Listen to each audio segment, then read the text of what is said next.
بھارت میں شائع ہونے والی کتاب کال کی اوتار نے دنیا بھر میں ہلچل مچا دی ہے۔ اس کتاب میں یہ بتایا گیا ہے کہ ہندوؤں کی مذہبی کتابوں میں جس کال کی اوتار کا تذکرہ ملتا ہے وہ آخری رسول صلی اللہ علیہ وآلہ وسلم بن عبداللہ ہی ہیں۔ اس کتاب کا مصنف اگر کوئی مسلمان ہوتا تو وہ اب تک جیل میں ہوتا اور اس کتاب پر پابندی لگ چکی ہوتی، مگر اس کے مصنف پنڈت وید پرکاش برہمن ہندو ہیں اور وہ الہ آباد یونیورسٹی سے وابستہ ہیں۔ وہ سنسکرت زبان کے ماہر اور معروف محقق اسکالر ہیں۔ پنڈت وید پرکاش نے کال کے اوتار کی بابت اپنے اس تحقیق کو ملک کے 8 مشہور و معروف محقق پنڈتوں کے سامنے پیش کیا تھا جو اپنے شعبے میں مستند گردانے جاتے ہیں۔ ان پنڈتوں نے کتاب کے بغور مطالعے اور تحقیق کے بعد یہ تسلیم کیا ہے کہ کتاب میں پیش کیے گئے حوالے مستند اور درست ہیں۔ برہمن پنڈت وید پرکاش نے اپنے اس تحقیق کا نام کال کی اوتار یعنی تمام کائنات کے رہنما رکھا ہے۔ ہندوؤں کی اہم مذہبی کتاب میں دراصل یہ ایک عظیم رہنما کا ذکر ملتا ہے جسے کال کی اوتار کا نام دیا جاتا ہے۔ سو پنڈت وید پرکاش گہری تحقیق کے بعد یہ دعویٰ کرتے ہیں کہ اس کال کی اوتار سے مراد حضرت محمد صلی اللہ علیہ وآلہ وسلم ہے جو مکہ میں پیدا ہوئے۔ چنانچہ ان کا کہنا ہے کہ تمام ہندو جہاں کہیں بھی ہوں ان کو اب کسی اور کال کے اوتار کا انتظار کرنے کی ضرورت نہیں ہے، بلکہ اس کے لیے انہیں محض اسلام قبول کرنا ہے اور آخری رسول صلی اللہ علیہ وآلہ وسلم کے نقش قدم پر چلنا ہے جو بہت پہلے اپنے مشن کی تکمیل کے بعد اس دنیا سے تشریف لے جا چکے ہیں۔ اپنے اس دعوے کی دلیل میں پنڈت وید پرکاش نے ہندوؤں کی مقدس مذہبی کتاب وید سے مندرجہ ذیل حوالے دلیل کے ساتھ پیش بھی کیے ہیں۔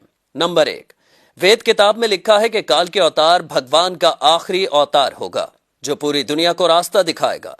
ان کلمات کا حوالہ دینے کے بعد پنڈت وید پرکاش لکھتے ہیں کہ اس پیش گوئی کا اطلاق صرف حضرت محمد صلی اللہ علیہ وآلہ وسلم کے معاملے میں درست ہو سکتا ہے۔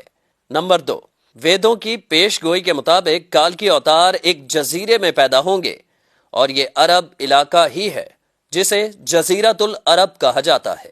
نمبر 3، مقدس کتاب وید میں لکھا ہے کہ کال کے اوتار کے والد کا نام وشنو بھگت اور والدہ کا نام سومانب ہوگا، جبکہ سنسکرت زبان میں وشنو اللہ کے معنوں میں استعمال ہوتا ہے اور بھگت کے معنی غلام اور بندے کے ہیں۔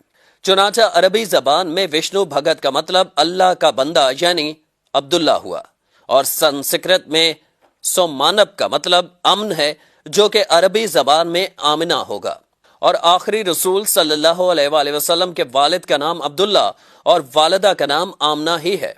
نمبر 4، وید کتاب میں لکھا ہے کہ کال کی اوتار زیتون اور کھجور استعمال کرے گا اور وہ اپنے قول و قرار میں سچا اور دیانتدار ہوگا، اور یہ دونوں پھل حضور اکرم صلی اللہ علیہ وآلہ وسلم کو مرغوب تھے، جبکہ آپ سچائی اور دیانتداری میں تو اس حد تک معروف تھے کہ مکہ میں محمد صلی اللہ علیہ وآلہ وسلم کے لیے صادق اور امین کے لقب استعمال کیے جاتے تھے۔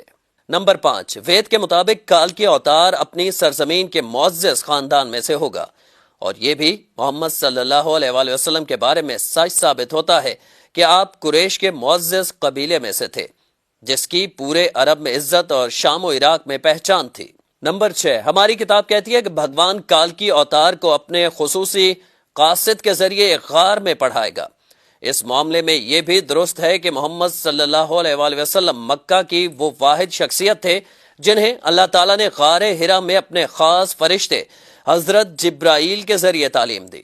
نمبر 7، ہمارے بنیادی عقیدے کے مطابق بھگوان کال کی اوتار کو ایک تیز ترین گھوڑا عطا فرمائے گا جس پر سوار ہو کر وہ زمین و آسمانوں کی سیر کرائے گا، اور محمد صلی اللہ علیہ وآلہ وسلم کا براق پر معراج کا سفر اس پیشگوئی کا مصداق بن کر اسے آپ کی بابت ہی درست ثابت کرتا ہے۔ نمبر 8، نیز لکھا ہے کہ ہمیں یقین ہے کہ بھگوان کال کی اوتار کی بہت مدد کرے گا اور اسے بہت قوت عطا فرمائے گا، اور ہم یہ جانتے ہیں کہ جنگ بدر میں اللہ نے محمد صلی اللہ علیہ وآلہ وسلم کی فرشتوں سے مدد فرمائی۔ نمبر 9، ہماری ساری مذہبی کتابوں کے مطابق یہ پیش گوئی ملتی ہے کہ کال کی اوتار گھوڑ سواری، تیر اندازی اور تلوار زنی میں ماہر ہوگا۔ پنڈت وید پرکاش نے اس پیش گوئی پر بڑا خوبصورت تبصرہ کیا ہے جو بڑا اہم اور قابل غور ہے۔ وہ لکھتے ہیں کہ گھوڑوں، تلواروں اور نیزوں کا زمانہ بہت پہلے گزر چکا ہے۔ اب تو ٹینک، توپ اور میزائل جیسے ہتھیار استعمال میں ہیں۔